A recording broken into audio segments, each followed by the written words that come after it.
Welcome to TalkRx with Dr. Neha. Today I have a special guest, Pat, who is a brave soul willing to share a sneak peek of her and I working together and coaching so that all of you can learn. So welcome, Pat. Thank you. Hi. So tell me, I had asked you here and told you I'd answer any communication question for you. What's coming up for you?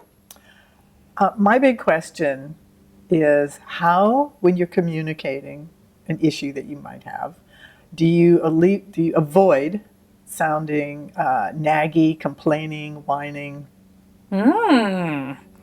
Okay. So do you mind if I work with you like right away, just even on how you worded the question? Sure. Okay, so flip that around. You said, how do you? How do I? Yes. So pronouns are right. the first really important way that, and this is going to help in the question you're asking me. A lot of people tend to use, how do you ask, how do you not sound whiny and complaining? Meanwhile, you're thinking to yourself, not me, it's you, right? So when you were asking that, I thought, oh, what she's really saying is, how do I bring up a topic or a difficult discussion, right? So how many of you know you do that? Right? And I'm saying you, because I mean you, right? That when there's something uncomfortable, you actually say you instead of I, or sometimes people say this, don't you hate it when the clerk at the grocery store is rude to you? Meanwhile, you're thinking to yourself, I didn't go to the grocery store this week and no one was rude to me, right? So it distances you from somebody else when they use a different pronoun. Now, if I flip that around and I said, wow, Pat, I went to the grocery store today and I was astounded at how rude the clerk was to me. Do you see how different it is? Yeah. Okay, great. So let's start over and you ask your question again. All right. How can I ask questions that avoid making me sound like whining or complaining or nagging? Okay, so you're bringing up something that feels like a little bit of an uncomfortable conversation, or give me a little bit of context. What would you be bringing up a conversation about? I want my granddaughter to clean her room. Okay, so and I've asked a dozen times. How old is your granddaughter? 17. 17. Okay, and tell me why you want her to clean her room. Because it's a disaster. Aha. Dirty's mixed with clean. It's unorganized. And the clothes. Yeah, it's a mess. Okay.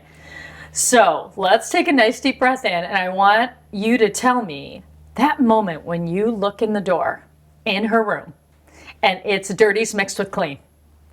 What is the physical response in your body that lets you know something's not right? How do you know? What happens in your body? Even as you're talking about it right now, can you feel any physical signal? Just kind of a disappointment, kind of a letdown. Show me where it is in your body. It's in here. Aha. So the emotion is disappointment. You feel let down. And right through here is where it goes. Is it like a tightness? Is it a moving of energy? Like what kind of sensation? Well, it's almost like a lightweight lump,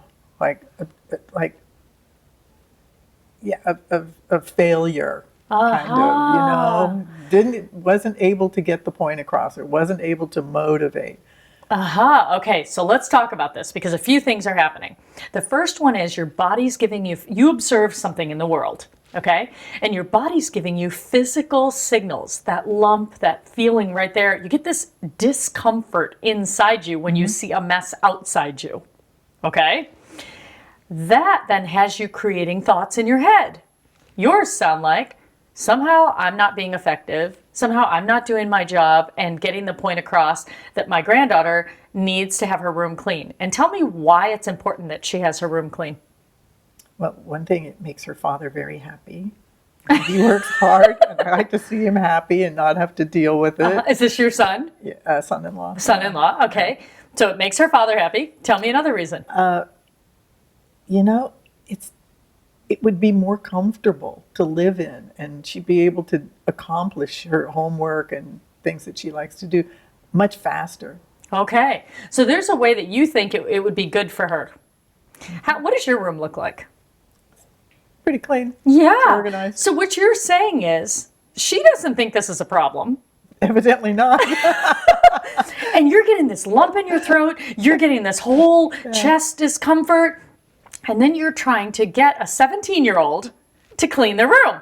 One thing we know about teenagers is what? They like to sleep in late, and they don't think it's really that important to keep the room clean. The interesting thing is you want her, well, tell me what it means about your influence on her and who she becomes as a person in the world. What does it mean about the job you've done, about in raising her and influencing her? Tell me what it means about you. I don't actively raise her very much, but I do like to help out, the family because they're so busy, and it just seems like it's just frustrating to not see any results. Okay. And you're right, she's not concerned. No, she's not. So this is a really important point. You actually can't want for another. Well, maybe you can, but that doesn't mean they're going to deliver. It's a pretty frustrating experience, right? Tell me what having a clean and organized home or room gives you. What does it give you? Well, it gives me some peace of mind. Yeah. I don't have to clutter my mind with things that need to be done because I know they're done and I can go on to something else. So what you're doing is saying, this works in my life, therefore it should work in your life. I think it should work in most people's lives. But it's not for her. It's not working in her life. And in fact, what it's doing is it's bringing the two of you less close, I would imagine. Maybe. Yeah? Maybe. Because when you tell her, I want you to clean your room, what does she say? Yeah, okay. She says, yeah, okay. And then you almost get a passive-aggressive She'll say that answer. to everybody. Yeah. She'll say, because she's smart. Yeah. You say yes when you're there. Yeah. And then you do whatever you want to do. She is right on time. She is 17 and she is right on time. Right? Does she ever clean her room? There may come a day where she finds it valuable and important. Mm-hmm. And right now, if you're not living in that room and that's her space, right? It's actually hers because you want to make sure that there might be rules, but you want to put your energy and your attention in creating what with her? Tell me what your ideal, if you could give me 3 words, what would your ideal relationship be like with your granddaughter? What are you really aiming for? Well, I like doing things with her. Okay. So connection. Yeah, connection. Some conversation, which is still connection. Yeah. But, she's busy on the device. Yeah. And it just seems to me like not taking care of things that should be taken care of in life. But okay, I'm asking you what you want, not what you don't want. What so I'm thinking love, connection, and conversation. Mm-hmm. Is that what you want? Yeah, meaningful conversation and not being ignored with devices. And that's what you don't want. You're going back to what you don't want. What do you want? Tell me what you want. This is a really important point. When you're ready to create a relationship with somebody or you're struggling with it in certain areas, you want to get a real clear vision. Attention. Oh, you want her attention. Her attention. Yeah. Okay. Well, then it's time to engage with her in conversations that would get her attention. Would this get her attention? I really want you to clean your room. No, that's not going to get her attention. What would get her attention? Tell me some of the things she's interested in. Here's $50 for you to clean your room.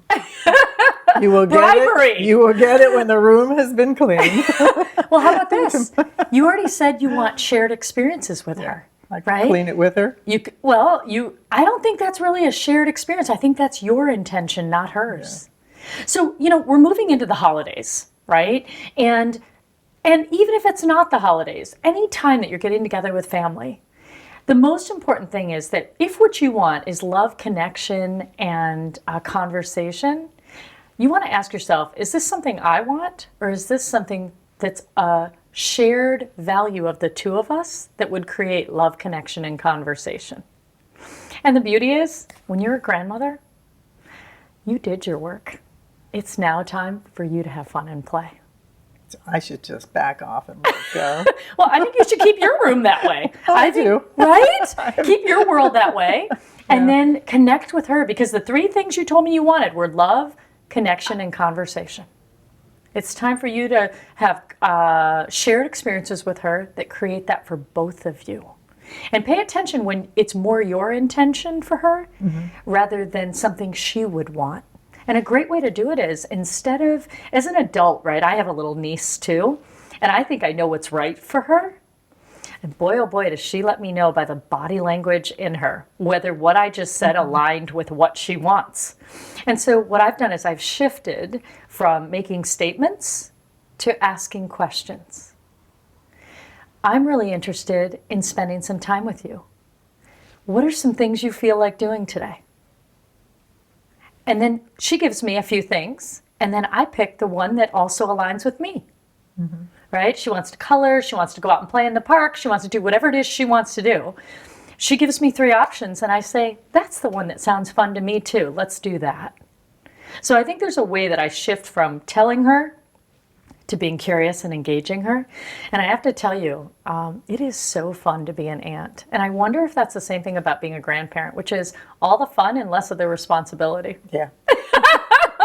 All right. So tell me what you're going to, like, what were your takeaways? Did you have any takeaways?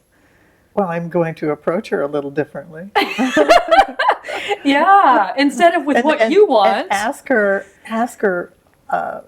because she's been asking for new curtains in her room. Yeah. So maybe I'll say, well, kind of, have you thought about the curtains that you want? Have you thought how you want to change your room around? Talk to me about that a little bit. Maybe I'll get into that more with her. Right? Because if what she wants to do is make her room more beautiful, that's something you can engage with her on. And that might be something that gets her infused into organizing. But if that's your ultimate intention, if you still have that as your background motivation, you're going to feel disappointed again. Well, we'll just focus on curtains then. Focus on curtains and beauty and joy. And because what you really want, remember, you valued most? Connection, conversation, and love. Her parents get to deal with the rest. Okay.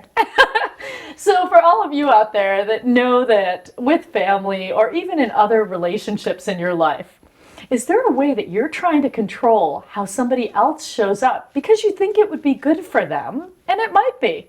But the truth is, it's what works in your life. And it might not work for a 17-year-old. It might not work for my little, niece who's 5 or 6 years old. My job is to make sure that I pay attention to the role I'm in, right? Grandmother, aunt, what role are you in? And also match that with your highest values of what you'd like to create in this relationship. And it looks like today, Pat got really clear that what she really wants is conversation, connection, and love with her granddaughter. Well, it's time to start asking what color curtains she'd like and going shopping with her. Do you like shopping? It's okay. It's okay. She loves shopping. Oh, she loves shopping. So maybe there's a way to figure out how to help her enjoy her room and also do it in a way that you enjoy. All right. Well, until next time, make sure you drop me a tweet at Dr. Neha Sangwan, at DrNehaSangwan, or hashtag Ask Dr. Neha. Thank you for tuning in.